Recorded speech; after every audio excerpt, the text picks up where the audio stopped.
is to promote innovation as a driver for socio-economic development through fostering entrepreneurial mindsets and commercialization capabilities of Kenyan innovators. And Your Excellency, this inaugural one, the first one, was specifically tailored for the youth of this country. So it was very youth-centric, deliberately so. We focused this Innovation Challenge and Award on 5 areas, Your Excellency, that are in perfect sync with the bottom-up economic transformation agenda better. Those 4 areas are food security and agriculture, digital transformation, healthcare, entertainment and gaming, and climate action and green energy.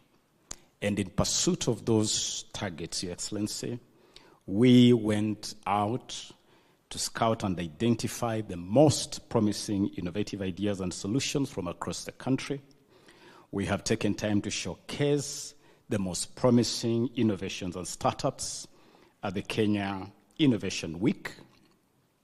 We have taken time to recognize the achievements of the most promising innovators and startups at the Kenya Innovation Week through financial support, and also taken time to support the commercialization and promise of the promising innovations through this ecosystem that includes a presidential accelerator program.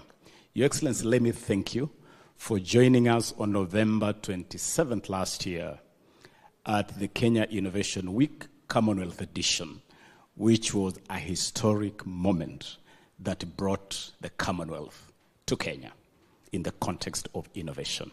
And it is at that event that we unveiled these brilliant young people leading the charge of innovation as the anchor for our national development. Your Excellency, you were supposed to have handed out these awards to these brilliant young people during Jamhuri Day, but because the program was rather tight, we thought that it would also be fitting for you to spend time with them in an exclusive event such as this. And we want to thank you for that. I'm going to ask the CEO of the Kenya National Innovation Agency that anchors this program to make a quick presentation, Your Excellency, and then we'll invite you to have some interactive session with these young people before you address us. But as the CEO walks here, let me acknowledge the fantastic work that the Kenya National Innovation Agency is doing. Indeed, this very young agency is already an award-winning agency, and part of the presentation we make today, Your Excellency, are 3 international awards that this agency has already won in a very, very short time of its existence. Tony, welcome, and as you come, let me acknowledge the board that manages the agency and our partners, including Huawei and the rest of you. Asanteni sana. Tony, please.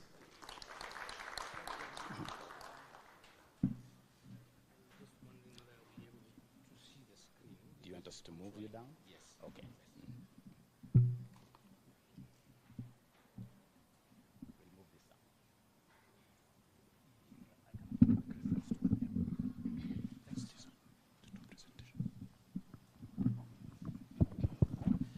Thank you very much, Your Excellency. It's really humble again to be in front of you and talk about some of the things that we spoke about during the Innovation Week, and as we've been working over the last 3 or so years. So I'll make a short presentation, largely to put this into context, and secondly, also to demystify some things that sometimes we struggle with in the context of innovation and its potential impact. So on this Presidential Innovation Award, we thought that it is the most prestigious way to position this agenda to help us identify, support, and catalyze innovations from largely young people. On the next slide, please, we know about the Innovation Agency. It was established for purposes of coordination, support, nurturing of the national innovation system. It's been about 3 years of hard work, and I think we are beginning to see quite significant success in this area. Next is Your Excellency, you may remember you launched the 10-year Innovation Master Plan on the 27th of November. And you do remember we put together this conceptual framework diagrammatically to show what are some of the inputs that government is going to prioritize over the next 10 years to amplify the position of innovation and knowledge economy in Kenya.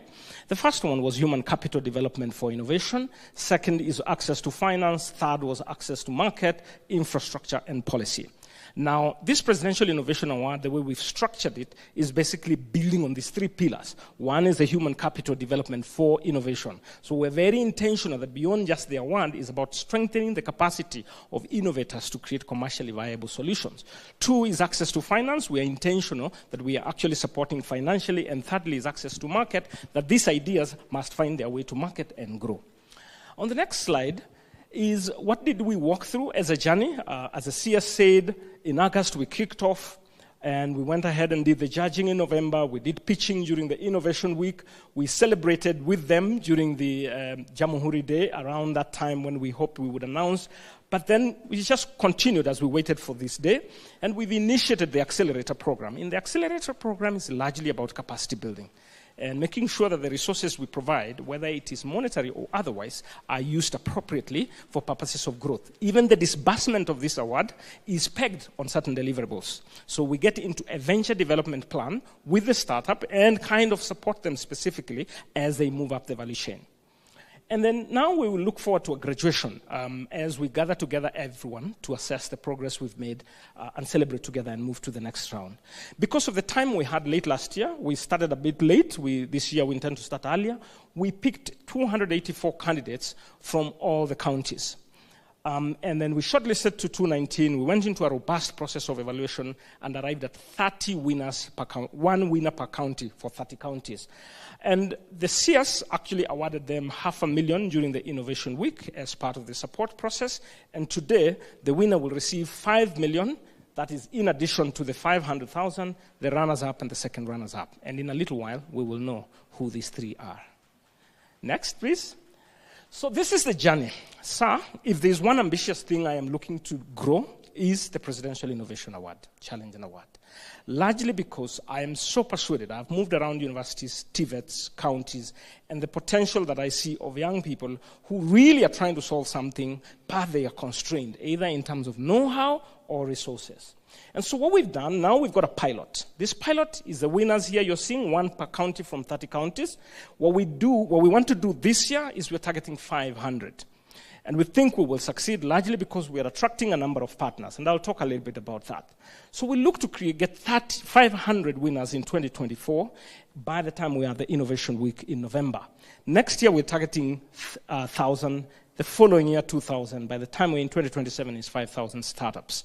Now, I'm not talking about innovators. I'm talking about startups, because startups is an institution that has a team, has a system, is creating jobs, is scaling.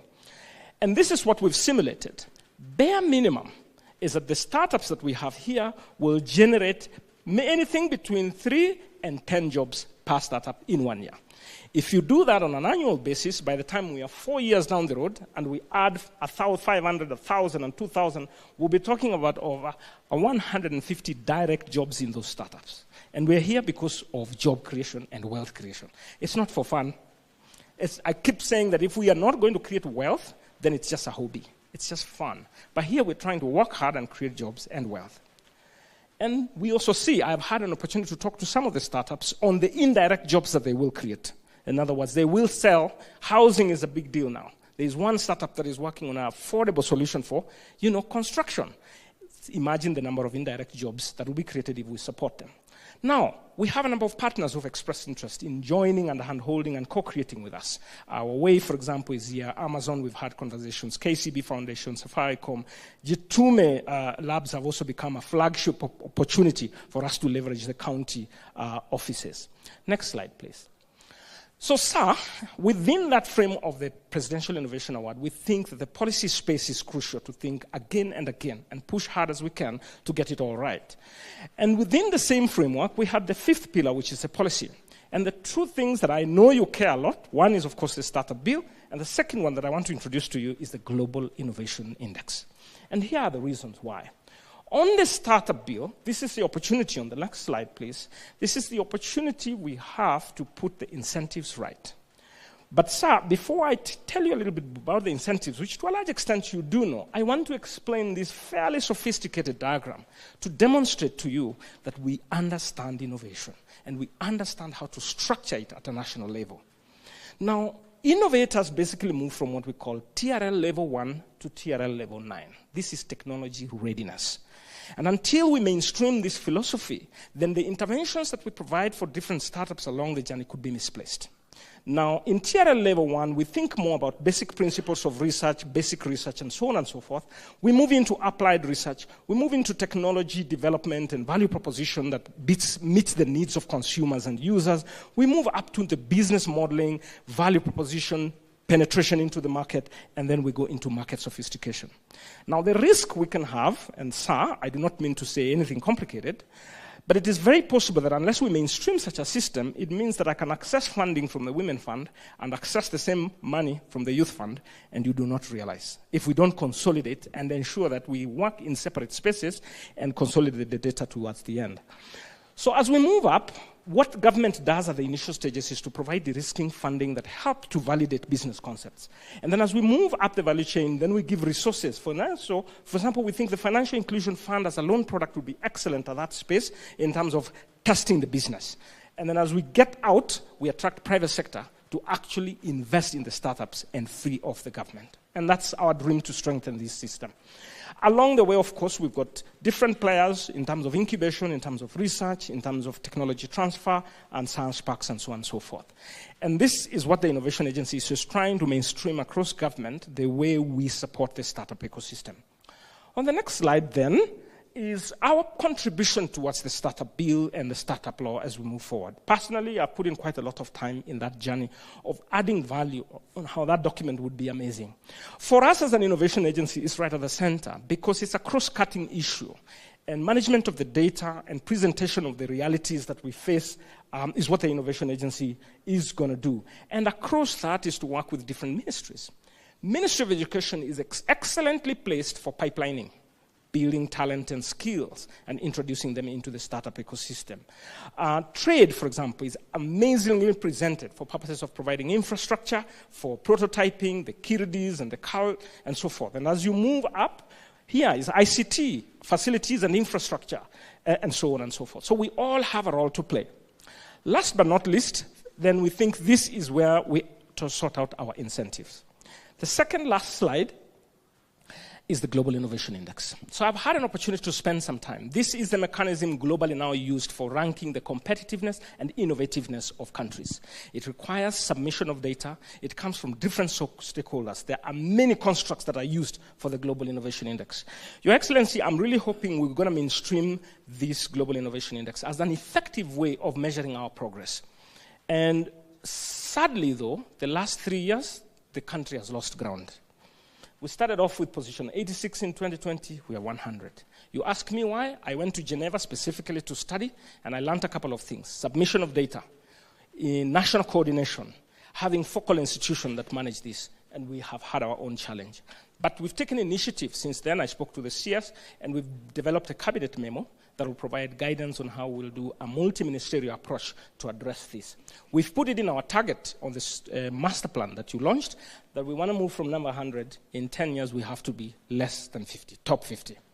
And how to do that, the CAB memo will guide. And we look forward that as it comes, we will get the support that we need to pull together as a team. That should be my last slide, unless there is one. Now, we're going to be at the Kenya Innovation Week on the 25th of November 2024. So, Your Excellency, we're inviting you again as a way of continuing to champion the energy of the youth as we convert into ideas, into commercial value. This is what we did last year. We had over 8,500 participants at the KRW. It was an amazing 5 days. We had lots and lots of resolutions, and many of those things now we are working on them, informed by what the stakeholders wanted. There were countries in attendance, exhibitors in attendance, and organizations. So what about 2024? We are planning, sir, for an Africa edition. We've realized that this is an opportunity to think inward. So we're planning, the next slide says, we're here for 2024 Kenya Innovation Week on the 25th of November. And we're on an Africa edition, and all of you will be there. Thank you very much.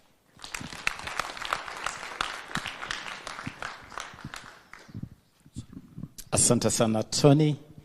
Your Excellency, we're going to move straight into the presentation of awards to the winners. As Tony has indicated, I already did the award to the 30 county winners at the Innovation Week last November.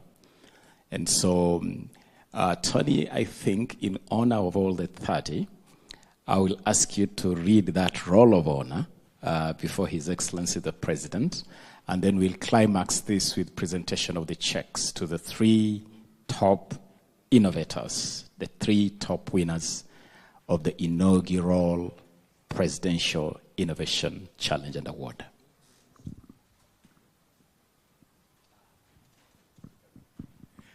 We can do, maybe we'll do an intro. Yes, we'll do an intro. Actually, you can be putting that together as we do the check presentation. So may I ask for the dummy checks, please? The dummy checks are ready. Yes.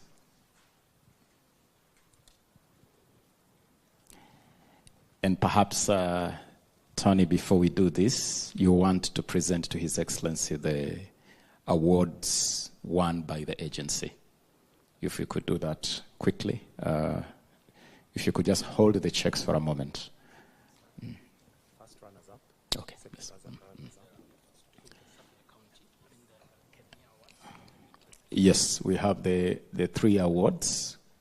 Pauline, if you could present those 3 awards here, please. Yes, those ones. Your Excellency, this agency is growing and doing very well across the continent. Chairman, you'll take the honor of doing that. Which one do we start with? This one? Okay.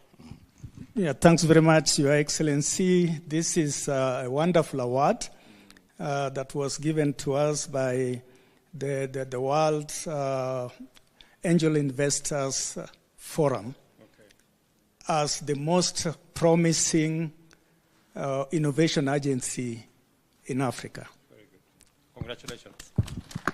Thanks very much. Presents the award. Yes. Okay, so it came to the World Business Angel Investment Forum. Yes. Oh, very good. Yes. Congratulations. Thank you, sir. We have a couple of other awards. Chairman, if you could explain this quickly. Okay. So, Startup Ecosystem Builder Summit. yes, Your Excellency, this one was awarded to us by the African Startup Ecosystem Builders that recognize the Kenya Innovation Week 2023 that you gladly graced as the most important event of the year in Africa. Thank you.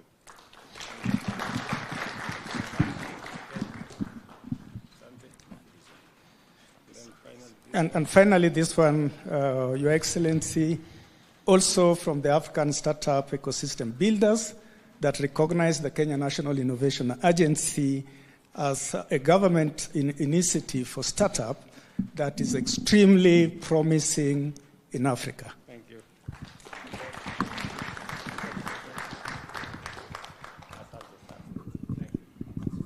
Thank you. Thank you, Chairman. Let us give the Kenya another round of applause. And on that note, I'm going to ask the first runners-up, our 3rd best innovation. I'll just read them out. Second runners-up is from Kiambu, Agritech Analytics, Marianne Gishanga. Why don't you put our hands together for Marianne? Agritech Analytics has created a crop and soil management tool that leverages on all-powered satellite imagery. Makofi for Marianne and Kiambu County. And the second? First runners-up is Kajiado Sangris by Eli Savatia. It is an assistive technology startup utilizing AI, computer vision, and automated 3D technology to interpret text and speech, creating lifelike sign language aviators with real-time precision.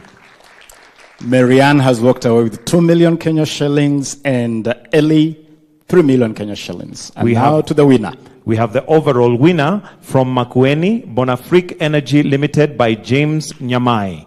And this is an innovative technology, addresses food security challenges by efficiently dehydrating farm products year-round or overcoming the limitation of conventional solar dryers. Thank you. And James walks away with 5 million Kenya shillings. Your Excellency, this is actually part of that startup ecosystem. And we believe that this should be able to ignite these young innovators to start their journey, not just in innovation, but all the way to entrepreneurship. And now at this point, we want you to interact with His Excellency, the President, for a few minutes before he addresses you. You got something to tell my boss? You can have a word with His Excellency, you can ask a question, you can share a thought, you can tell him something about your journey in innovation, and then we'll invite him to speak to you. Anybody want to go first? Okay, this guy here.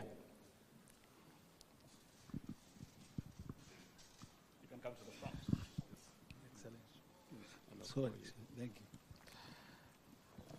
you. Your Excellency, the President of the Republic of Kenya, and our able PS, CS, our protocol observed. I'm Loro Emmanuel from Turkana County. I had an innovation on climate change, dealing with deforestation in Turkana County so that we can we can stop deforestation in Turkana. Your Excellency, what I'm requesting on behalf of my great innovators is that, Your Excellency, you can give us opportunity and also streamline the issue of funding so that when we go to apply for opportunities in the Ministry of Youth so that we can get that funding. And Your Excellency, we salute you for the great work you are doing for young people. Young people are the agent of the change. If we can't invest in our youth, there is no country in Kenya. Your Excellency, I really appreciate standing here all the way from Turkana. I really appreciate it. And allow me to recognize my governor. Thank you so much. Thank you. Asante sana. Your Excellency, do you want to respond? Thank you to very a much, couple? Emmanuel. I'm going to... is it Emmanuel, right? Yeah, Emmanuel. Yeah, thank you very much, Emmanuel. You've talked about funding. It is the reason why Kenya is there. And we are in the final stages of the startup bill. That will give us the necessary space and scope for us to look at innovation, as was said here ably, from the journey from the basics all the way to accessing the market. In between, we will have research, we will have cases of testing, whether it works, whether it and how best it can work. And so I think the horizon is very promising. I agree with you that many innovators require capacity, require financial capacity, require technical capacities, and sometimes they don't come cheap. And therefore, it is important for us to provide an ecosystem where there is sufficient support, technical support for our innovators, financial support for our innovators, and see them, walk them through the journey until they become viable enterprises, viable businesses, and contribute to creation of jobs and creation of wealth. So I think we are very much aligned, Emmanuel. Thank you very much. Thank you, sir. Thank you, Excellency. I'll take another one. Where are the girls? Let me take you, Gillian. Gillian, come. Hi, Your Excellency. Hello. Everyone else, how are you? Fine. My name is Atieno Nyangaga. I am a public service intern. I remember on the 31st of March, you actually told us in your speech at KICC that we should not shy away from giving our ideas whenever we have an opportunity to. And when the Presidential Innovation Award Challenge came up, I did not hesitate to give my idea. I had an innovation on reimagining the intellectual property landscape. We know Kenya, we have a lot of ish about the intellectual property landscape. So we are simplifying licensing, we are fortifying protection, and we are expanding the platform to monetize intellectual property.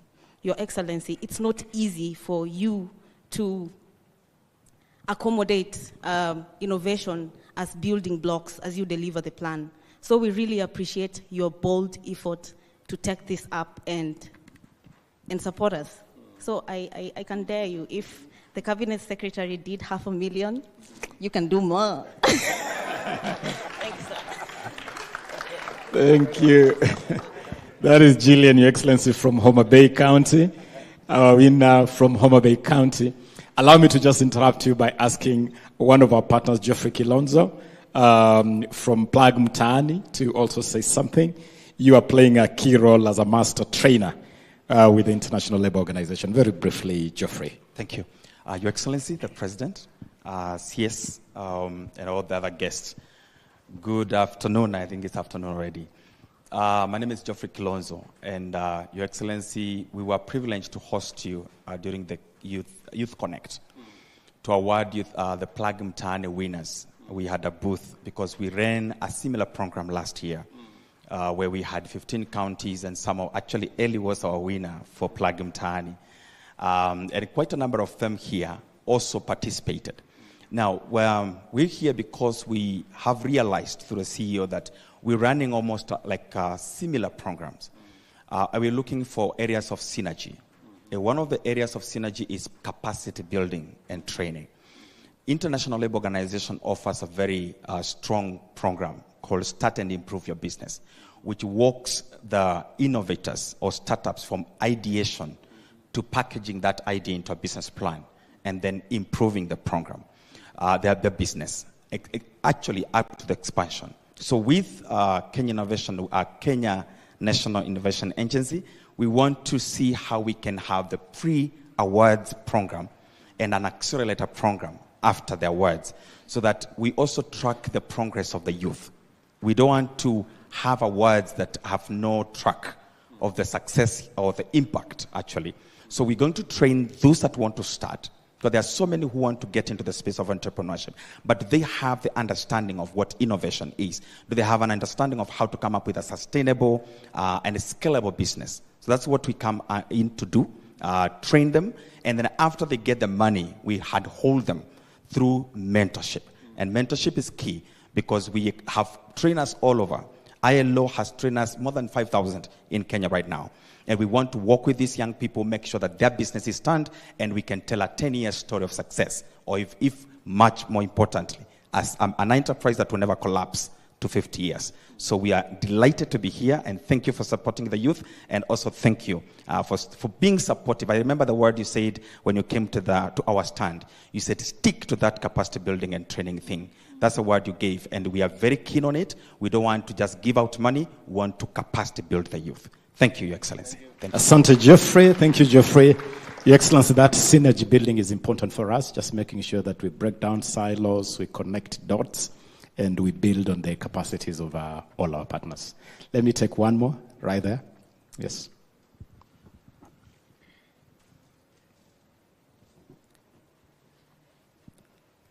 Yes, Your Excellency, the President of the Republic of Kenya and the Commander-in-Chief, our able Minister, our Cabinet Secretary for Youth Affairs and Sports, our CEO, who has also facilitated us to make sure that this process is conducted as well.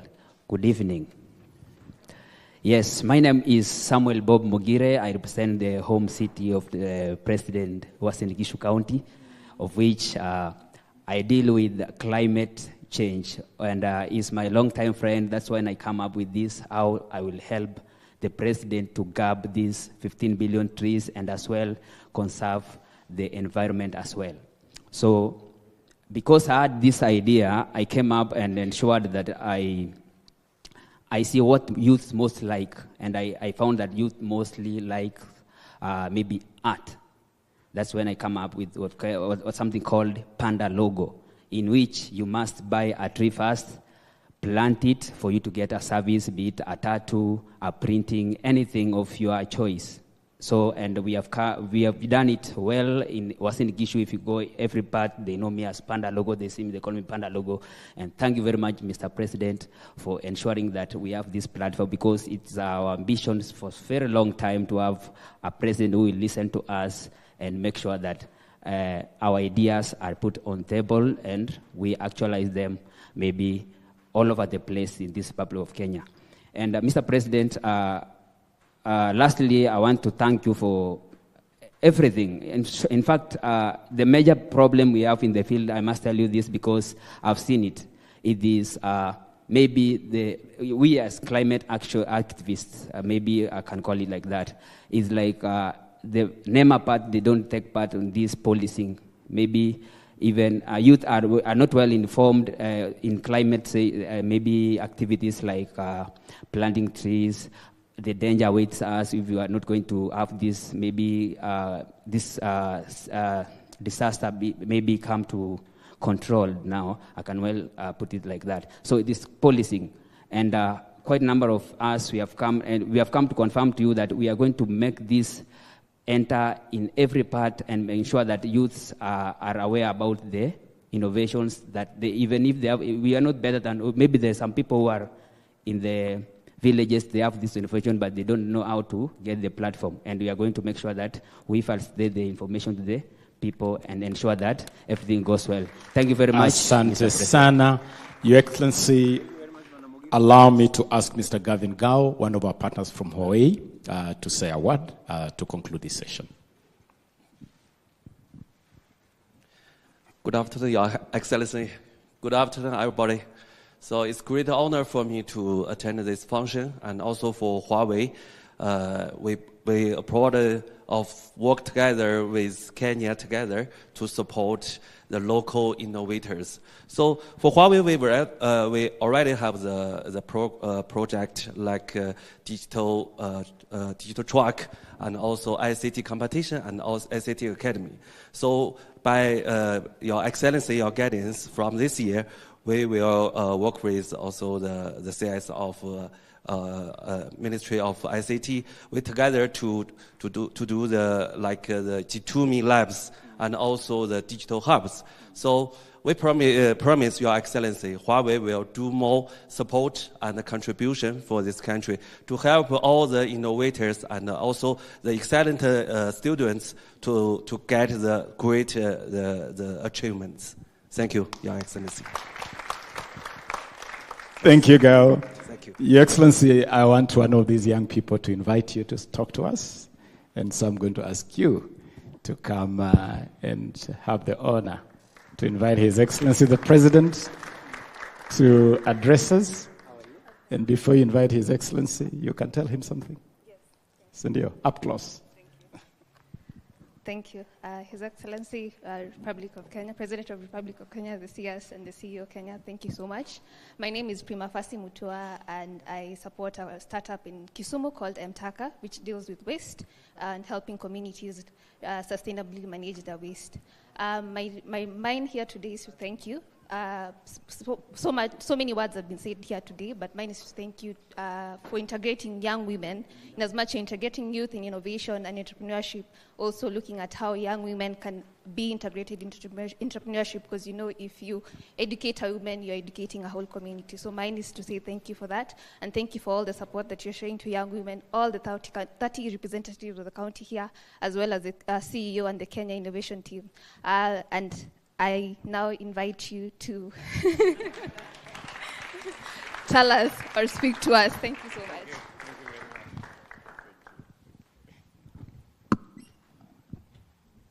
Thank you very much, Ms. Mutua, and please take your seats.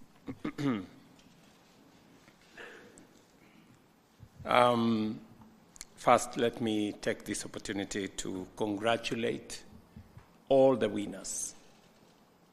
My really best wishes to you, for the outstanding performance that you have demonstrated, and you have been chosen as the people who carry the flag from different counties on an array of subjects ranging from agriculture to digital space to health to climate change.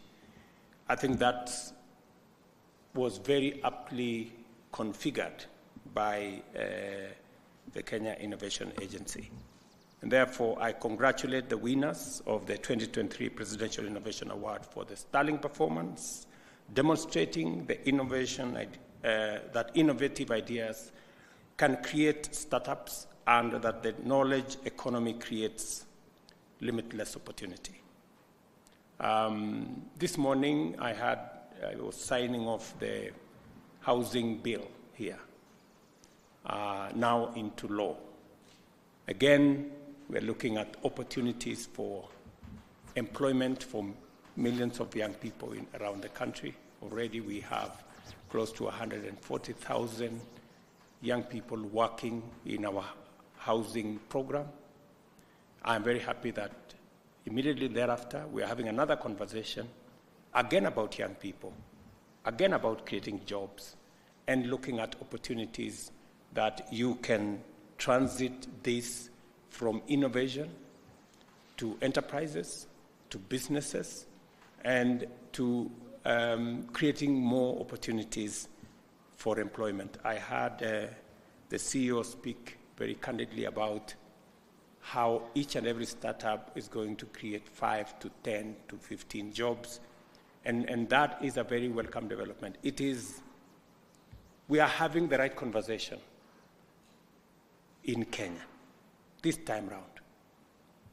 And I'm very happy that we have been able to demystify government and to bring government from this abstract thing to being an agency of delivering on people issues, real issues, opportunities, unpacking opportunities for people to advance their knowledge, their ideas, their talents, and transiting them to opportunities, enterprises, businesses, jobs. So this is I'm very proud that we are all moving in that direction. The 2023 pilot program that I attended, part of the government's Talanta Hela initiative, focused on youth, reflecting a growing recognition of their talent and their ability to create impactful solutions for our society. I commend the ministry for leading the Presidential Innovative Challenge Awards, and I acknowledge the Kenya National Innovation Agency's efforts in implementing the 10-year master plan launched during the Kenya Innovation Week, Commonwealth edition in November 2023. This plan guides our efforts in capacity development, funding access, infrastructure, and policy intervention, which I am very happy that we will shortly be having a conversation as cabinet on how to unlock the space around giving Kenya the opportunity to be what we are, the best. And I'm very confident that government is we are shortly going to apply our minds and provide policy direction as cabinet on how this is going to go forward. The pillars of this master plan align seamlessly with the bottom-up economic transformation agenda and is aimed at providing equitable opportunities for all to thrive. In this spirit, the Presidential Innovation Award stands as a testament to our commitment to support young people and foster their entrepreneurial spirit, thereby contributing to job creation, opportunities, expansion, and of course, giving everybody a chance to create wealth. I hope and I am confident that as we move in this direction together, we should be able to expand opportunities in the manner that was explained by the CEO here, and therefore I urge all our partners to join us in expanding this program, enabling more youth and innovators to participate and benefit. With increased collaboration with the private sector and development partners, we can propel our innovation ecosystem forward by providing valuable mentorship and experiences for our young people and giving examples of how these can be monetized in a meaningful, impactful way. Looking ahead, I anticipate the annual celebration and graduation of the most promising innovators and startups in Kenya Innovation Week, at the Kenya Innovation Week. However, we must also address critical areas within the Innovation Master Plan, such as the Startup Bill, which is instrumental in creating an enabling environment for innovation to flourish.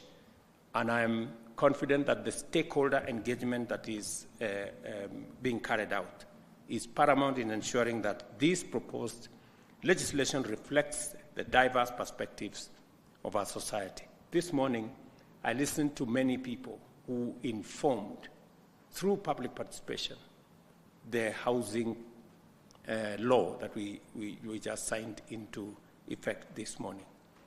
It is our belief that even the startup bill will receive ideas, will get input, will get suggestions, and also will submit memoranda to give us the widest possible participation and scope, so that as we develop the bill into law, we are properly guided by a whole of society approach. As a government, we are committed to embedding innovative mindsets across all facets of our administration. To this end, we will adopt tools like the Global Innovation Index to measure and report our progress accurately. And as I have said, Cabinet will be providing direction in that aspect. We will also continue to develop data-driven policies and benchmark our efforts internationally. We also recognize the need to enhance access to funding to de-risk innovative ideas and scale up startups. Programs like the Presidential Innovation Challenge and Award will play a pivotal role in this regard, providing vital avenues for funding promising ventures. Listening to my sister from Homa Bay, she said 500,000 may not get her where she wants to go. And that speaks volumes to us that we need to up our game. We need to, I think the startup bill will provide a much more predictable, space for us to be able to raise resources through our tax revenues, through our budget, and also to work with partners like the private sector people who are here and other development partners to be able to put together the quantum of resources that will drive our innovation, because we believe that the future belongs to those who have great ideas. And those great ideas can only become what they should be if they get the right mentorship, if they get the correct technical support, and if we mobilize sufficient resources to turn them from ideas, from innovations, into enterprises and into businesses, and use them to solve societal problems, but also create opportunities both for employment, but also for wealth creation. Through innovative innovations like the Hustler Fund and collaborative efforts with existing funds such as the Youth Enterprise Fund and Women Enterprise Fund, we will provide the necessary financial support to startups, and additionally, our investments in infrastructure, exemplified by projects like the G2 Labs and the transformation of the youth empowerment centers into innovation hubs by the Ministry of Youth, will further bolster our innovation ecosystem.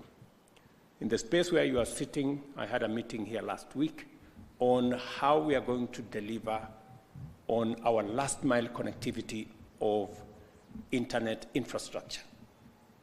We did commit that we are going to have 100,000 kilometers of fiber optic across the country. At the moment, we have only 10,000 kilometers It is our commitment that we're going to have 100,000, and we already have put up a plan on how it's going to happen. I'm very happy to report that in the next 2 years, we will already have connected 100,000 institutions across Kenya, schools, hospitals, shopping centers, and other public spaces, to make sure that wherever you are connected to internet, because we live in a digital age where there are digital jobs, digital opportunities, digital commerce, and everything is going online. Government is going online, and therefore it becomes an imperative to have internet connectivity across Kenya.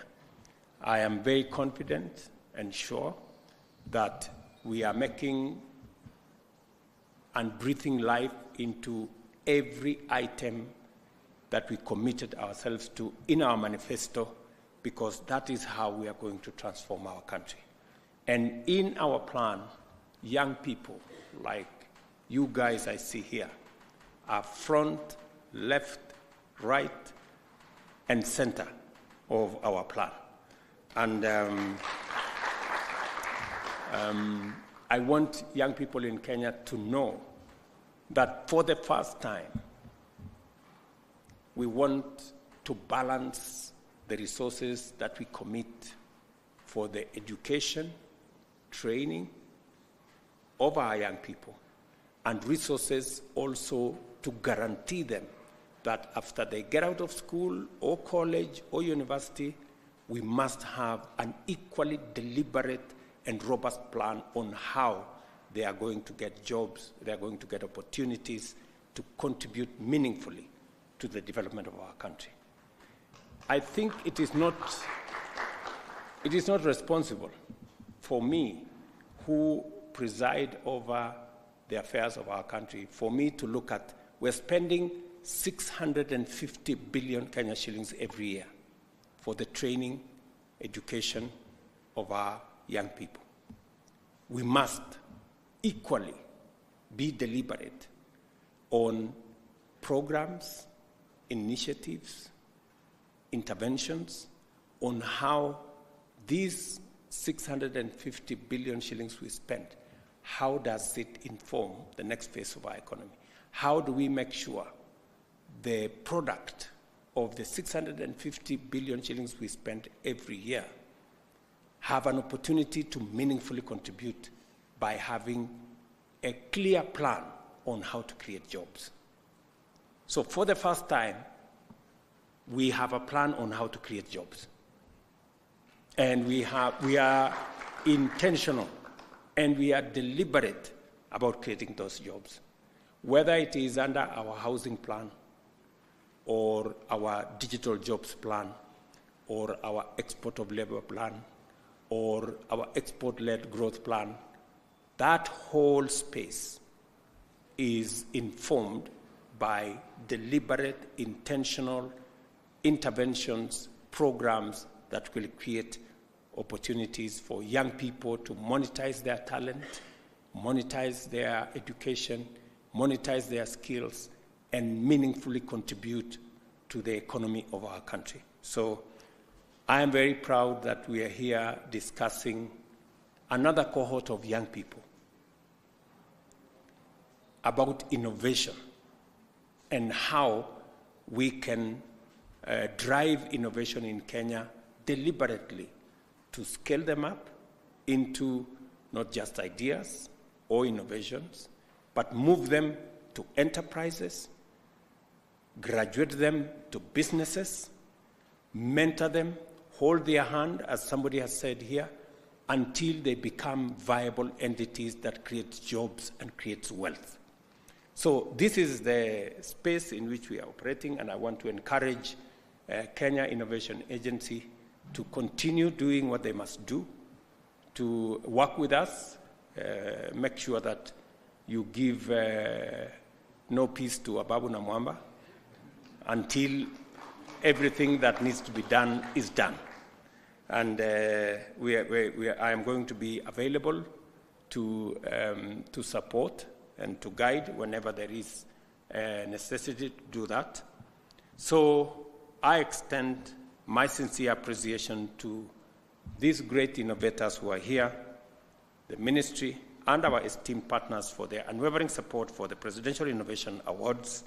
And I hope to see more Kenyans, and particularly young people, benefiting from this transformative program by accessing opportunities for mentorship, opportunities for technical support, opportunities for financial support, and helping you graduate your innovations into the space that they become viable businesses and companies and entities. So, asanteni sana, congratulations to all of you. I wish you well in your creativity. We have a great country. I am very proud to be a leader in Kenya, because it is very good to lead people who know what they want and they know how to get it. And all they need is just a little guidance, a little support, and they will do their thing and they will get this country great. That's why I am very proud that we are all moving together. We just signed the housing bill into law. And you know, God has a way of doing things. The piece of legislation we passed today is even better than the one we envisaged earlier. So those who went to court thinking that they will stop this, they have only helped us to make it better. So sometimes I think God uses your adversaries to work for you. Unaona vile Mungu anafanya kazi? He causes your adversaries to work for you. So this is great. We have, in this bill of today, we have a better ecosystem to work in. We have improved on the architecture of delivery of the housing bill. We have improved on the level of funding because more people have been brought into the net to contribute to the housing levy. And those who went to court thought they were going to reduce or to eliminate the housing levy. All they did was to enhance it and to increase it. What a blessing. So nataka niseme asante sana kwenu ninyi nyote. I wish you well in all your endeavors, and let's meet again at the Kenya Innovation Week later this year. Asanteni. Your Excellency, with your permission, if we talk opportunities, starting with the winners.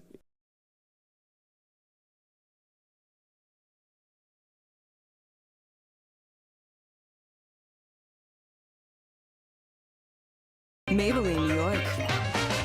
Welcome to Sky High Air. Ready for takeoff. Now boarding, limitless length and volume. Destination, longer looking lashes. Thanks for flying Sky High. Welcome to this comprehensive course on OpenAI's Assistance API, which allows developers to build powerful AI assistants capable of performing a variety of tasks. This course covers essential topics like integrating the API for advanced functionalities, leveraging its knowledge retrieval and code interpretation capabilities, and understanding the fundamentals of large language models. Through hands-on projects with Streamlit and real-world examples, you'll gain practical skills to build responsive, AI-enhanced applications. By the end, you'll be able to use the Assistance API to transform your web apps into dynamic, smart platforms. Hello and welcome to this course. My name is Paulo Dishon. I am a software engineer, so I teach people how to become software engineers, developers, and build applications. And I've also taught over 250,000 students on various skills from programming, build apps, AI, as well as cloud engineering. So welcome to this course. The next question is, what is it that you're going to be learning in this course? Well, in this course, you're going to be learning about the Assistance API. Essentially, you're going to learn about function calls, you're going to learn about retrieval mechanisms, and of course, you're going to be building a lot of stuff going through this course, because that is how I like to introduce certain concepts to my students. So that's part of what you're going to be expecting in this course. And of course, I'll be talking about large language models, embeddings, and all these things that relate to AI specifically. Okay, now let's talk about the prerequisites for this course. So I expect you to at least have the basics of programming. Of course, I don't expect you to be an expert or anything, as long as you have some fundamentals of programming, be it JavaScript or any other modern-ish programming language, you should be fine going through this course. And one thing to keep in mind is that unfortunately this is not a one-on-one programming course. I'm not going to teach you how to program. Rather, I'll focus on the big picture idea of Assistance API and large language models. So we're going to be using Python in this course. So if you've never used Python, you don't even know what Python is, that's okay. That's not the main thing here. The main thing is that I want you to understand how this technology, how Assistance API, and how large language models, how AI-based applications are built. That is the main goal here. So don't worry, you'll be fine as long as you want to learn and you follow along what we're going to be doing. The other thing also, remember that you'll have access to all of that code in the description below. Okay, now let's go ahead and look into Python setup and essentially the environment setup so that you can follow along with this course. Now, keep in mind, if you already have Python set up on your machine and you have Visual Studio Code or any other code editor that you use, obviously you don't have to follow along because you have all that, right? So if you don't have that, then I'm going to show you right now what you need to do, what you need to install on your machine. That way you're able to follow along in this course. Now, the best place I found online where you are able to go through tutorials on how to set up Python specifically on your machine, whether it's Windows, Mac, Linux, and so forth, is this link here, which I'm going to show you right now. Let's go ahead and take a look. All right, so if you go to this link here, which is kingstar.com, knowledge base, install Python, this does everything that you will ever need, or at least has all of the instructions you need to install Python if you don't have Python installed on your machine. Okay, so just go ahead and follow exactly what they have here, and they even tell you what is Python, which is kind of nice, and all the things that you need. Okay, so just follow along.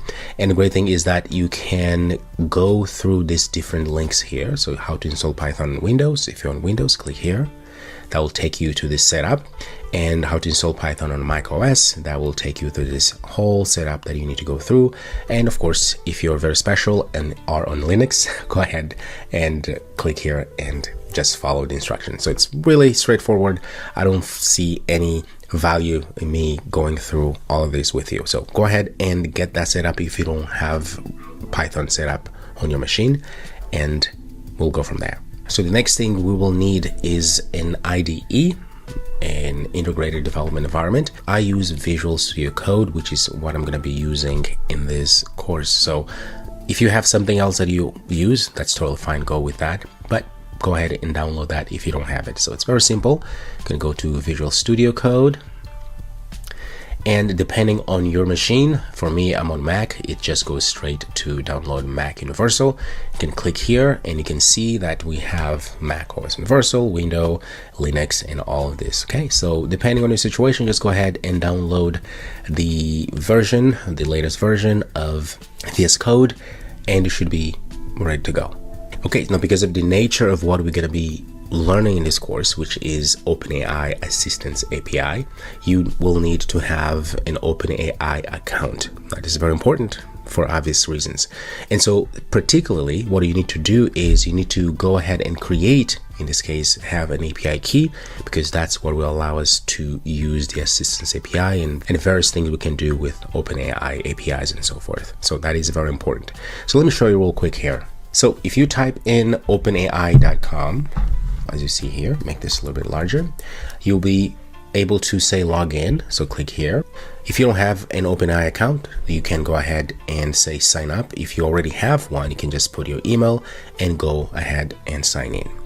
Also, you can go ahead and say continue with Google, with Microsoft account, or with Apple. So I already have an account, but in this case, you can go ahead and sign up. Okay, so I'm going to say continue with Google. I think you can also go that route to create an account, and gives you this opportunity here to choose between going to ChatGPT or going to API. We want to go to API, and this is what's going to open. So this will take us to this main view here. So there's a lot of things, a lot of capabilities, get started and all that.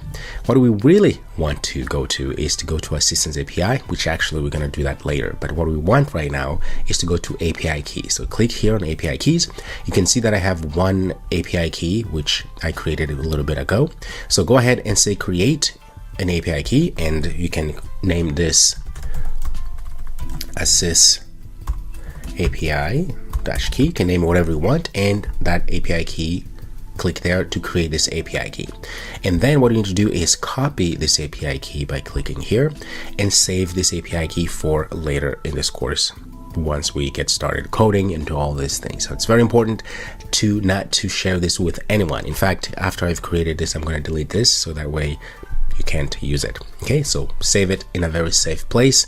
That way you don't lose it. Okay, make sure that once you close that window, just like I said, there is no other way for you to access it to get it again. So that's why I wanted you to save it. Okay, but you can create as many secret keys as you need. So if you for some reason didn't copy that, you can go ahead and create a new one and go from there. So that should be it about setting up your API environment, understanding what we're going to be doing in this course, as well as having your API keys set up or created for us to be able to use that in this course. Okay, so now let's go ahead and look at what is this thing called Assistance API. The Assistance API is a tool built by the OpenAI folks that allows developers to easily craft and build AI-based applications that leverage the OpenAI environment, the OpenAI platform per se.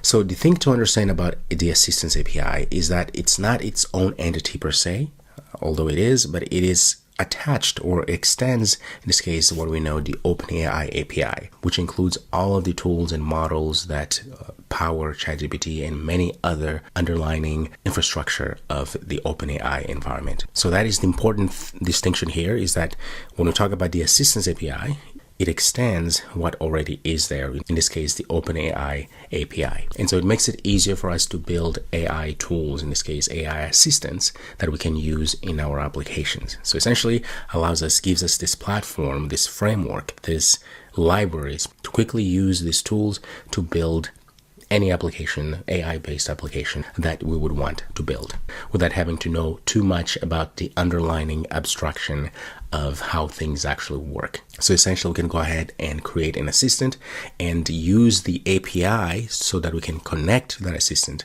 in our application and use that assistant that has the capability of connecting with the OpenAI APIs essentially. Now, the next thing we need to look at is for this Assistance API, what is the problem that it solves? Now, the thing to understand is that building applications in general, let alone building AI-based applications, it's a very hard task for developers because it's very complex. There are usually a lot of moving parts that a developer needs to focus on. Developers need to manage, in this case, certain infrastructures. They need to keep in mind how the data is being used, which models are needed to use, in this case, to power their applications. They have to learn how to craft the best prompts possible in order to communicate with these large language models. And they also need to understand or keep track of the application state, understand about embeddings, which is something totally different, but it is part of this realm of AI and large language models, and understand the storage mechanism, right? How do we upload files? How does the large language model use those files to allow us to tap into the main knowledge, but also those files retrieval, those files knowledge, but also retrieve information from those files, and so many things, right? So this is not easy.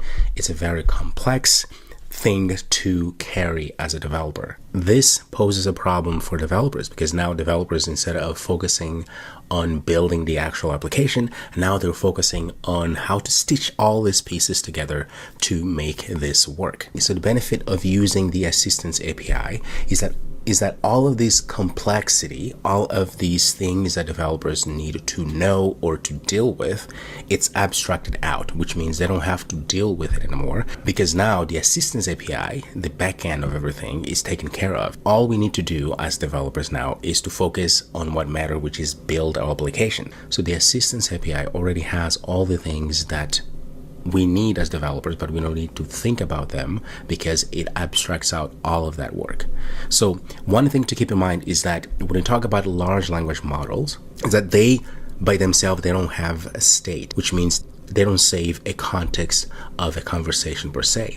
Now, with the Assistance API, we don't have that problem because there is this thing called the persistent threading for ongoing conversation. What this means is now we're able to save messages and the context of that messages. That way, let's say if you're creating a bot, you don't have to yourself save that context so that then when you ask a certain question that the bot needs to know about the previous conversation, the bot will actually know what it's referring to because it has the context.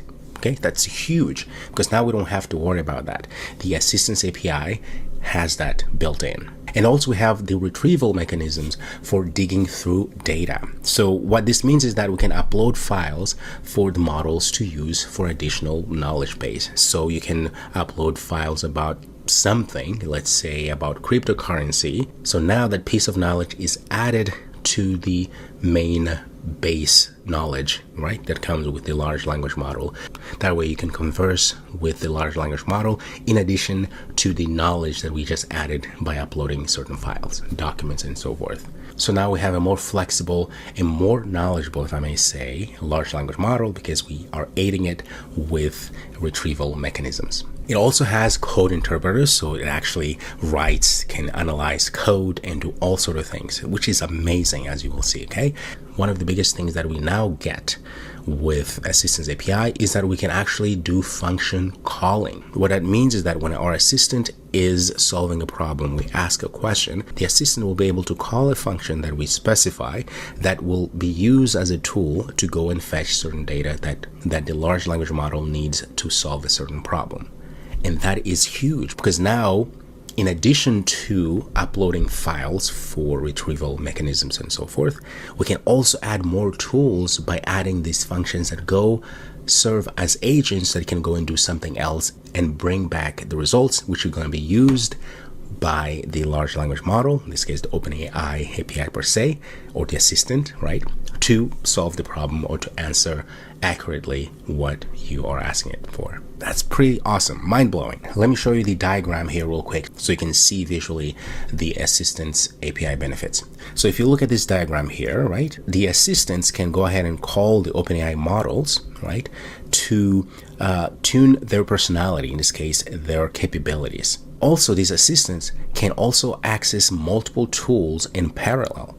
So now it's sort of having these agents that can go and do stuff and bring back the results so that we can help the assistants to be a better assistant, right? So in this case here, these are tools. The tools that we have here, we talked about the code interpreter. We have the knowledge retrieval, right? Files and documents we can upload so that our assistant is more knowledgeable about certain topic. As well, function calling. Now, the great thing about function calling is that we can it's a way for us to create our own tools on top of the tools that the assistant already has access to, such as the code interpreter, knowledge retrieval, and so forth. So now with this, we can create our own tools, right? Our own functions that go, for instance, and fetch the current situation in Bulgaria, or go and fetch some sort of data in a database somewhere. You get the idea. And along with everything that I said, we have these persistent threads. The threads we'll talk about in a second here allows us to have these messages that we are saving or are being saved in our conversation. And so those are saved for context, which is huge because remember, all large language models, they don't have a concept of saving history per se. So they're stateless. So they don't have a way of saving the context, which is problematic when we want to refer to a certain concept that was talked about. If they're not saving that history, then it wouldn't know what you're referring to. So context is very important, and that is all given with the Assistance API. Okay, and of course we can access files in several formats. So this is a diagram I wanted to show you about the benefits of the Assistance API.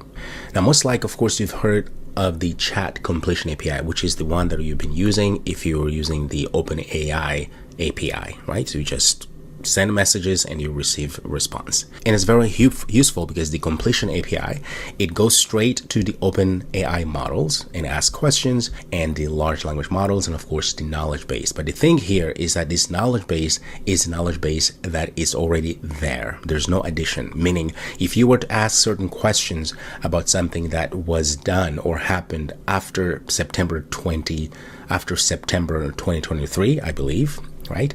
Anything that was done after that, then this large language model here wouldn't have that knowledge base, so it would just say, I don't know. Because the completion API is just a way for us to get direct response. Okay, that is the difference here between the chat completion API, which is useful, with the assistance API, as I have discussed earlier.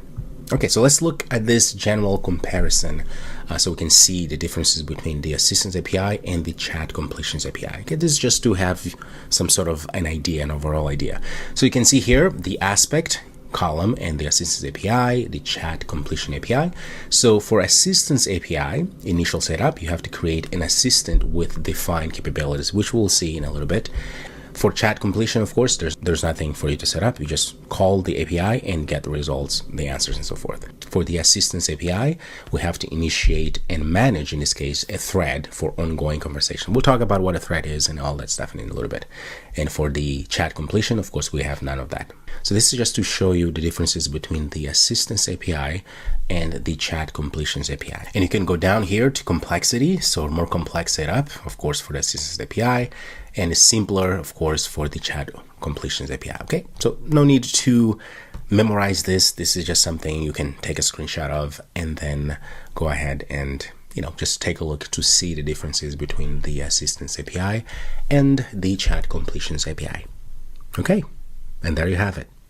All right, so we just finished looking at the benefits of the assistance API and how it works and how it facilitates our lives as developers so that we can focus on actually building those AI-based tools, right? Instead of worrying about the underlying infrastructure things that we would have to do if we didn't have assistance. So now let's look at the assistance API, the building blocks, because we talked a lot about the underlying infrastructure, how it works, the benefits. Let's go ahead and look inside and see what are the building blocks of an assistant, right? So here is a diagram. I like having diagrams because it hopefully helps you conceptualize these ideas. The assistance API has about 4 main building blocks. So first, you see that we can have, in this case, an assistant. So the assistant itself is, in this case, the entity, the thing per se that we actually build, which we'll then use to help us get information about certain topic. And so in this case here, we can have an example, an assistant who is a travel agent bot that we can use. So that is the first component. And the second component, or second building block, is what we call threads. A thread is where all of the messages that occur between the assistant and the user, because that is the whole idea, all those messages are tracked here in the thread. So in this case here, a users may have a message that say, hey, what is the cost for an extra day in Paris? Okay, so that is a message that is going to be on a thread, which the assistant will have access to, as well as the user. And then the assistant's message would be, the cost is 12,890, for instance, right? But then you will ask, okay, there is the assistant's message, but how does the assistant know? Well, the whole process has to go through the other piece here, the other building block, which is the run entity. So the run entity needs to have a few things for it to be able to run those queries, those questions, essentially evaluate what's going on. So there is this dialogue per se that's happening. So in this case here, the run, as you can see here, has to have access to the assistant. In this case, you will see later, it's just going to be an ID. It also has to have access, or has to have a reference to the thread, because that's where all the messages are. So in this case here, the assistant is going to be our travel agent bot, and the thread is trip to Paris, for instance. And then inside of this run, the run can be triggered to then run different steps to get to that conclusion, or to get to the result.